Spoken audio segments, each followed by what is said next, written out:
of the very important advice that Krishna is giving to Arjuna is that first you should find the contentment within yourself. And this contentment is not like the contentment we get from doing something good, something meaningful, or something purposeful, or enjoying some senses. It's just that there is a place within yourself, deep enough, where you are doing okay, where everything is, where you're feeling content, right? First find that place of contentment within yourself and then act in the world. Yeah.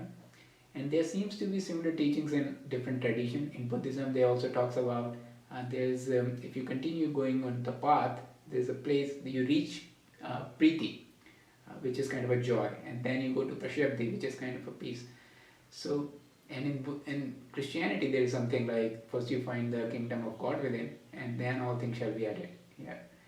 So it seems like many of these traditions are pointing out to the same thing, that there's a place within yourself where you need to reach, where you're doing okay, where you're satisfied, where you're contented, without any reason, right? And then you act in the world. And if you see our default state, so this is like a flip in the default state. This is what they're saying, your default state in, realize it, and then act. And if you look into our default state, there is this Vipassana meditation, 10 days meditation boot camp. I have attended many of those. And I found the early ones, and this is my experience, this is everybody's experience. What they do is basically they put you in a solitude for 10 days where you cannot speak, where you don't have mobiles and everything. So you get to know your default pretty well, right? And that's settings. So the experience is our default is incredibly painful, right? Incredibly stressful, painful. People just leave it in 2-3 days. It's not contentment and the joy that Krishna and other traditions are talking about. So then what is going on, right? And then what happens is we are not really aware of these things, but what happens is because we are not doing so good within ourselves, we try to reach into the world and then try to be happy by doing different things, right? And sometimes it works. There are some things which are which has a nature of producing a blissful internal state, right? Especially if we do it with the right intent. For example, if your intent is right, and if you're serving, let's say there is some orphanage of child, right, where they are not having the education, and you feel deeply that they should have education so that they will have a better life, and you're serving and you're providing them education. Of course, you go through all the struggle to do that, but that action with the right intent will produce a good state within yourself, right? But even that level of action, I'm not even talking about finding joy and pleasure, contentment in the senses, right? But even that level of action is inherently impermanent, right? It's not something of a state where you're in that contentment for a long period of time, right? Or permanently.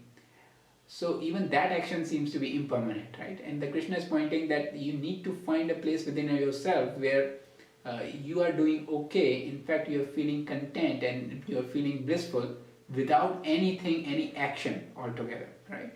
And our default state is like we are feeling really not okay, and then we are going out in the world, and then we are trying to find a relationship, and then we are trying to find a job that will somehow do everything okay within ourselves, right?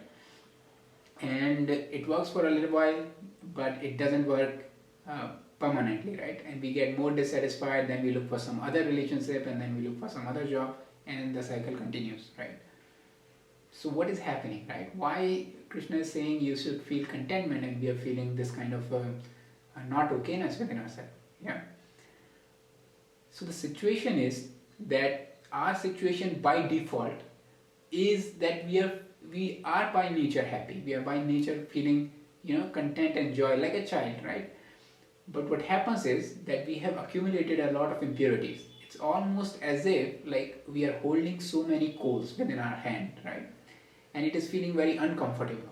And only thing that we know is to somehow add another coal or do something so that we can feel okay. And what Krishna is saying, if you can let go of these coals, you are going to feel content. You don't have to do anything. You are going to feel content. Doesn't mean you don't do anything, but you don't have to do anything to feel, feel joy and contentment and satisfaction within yourself.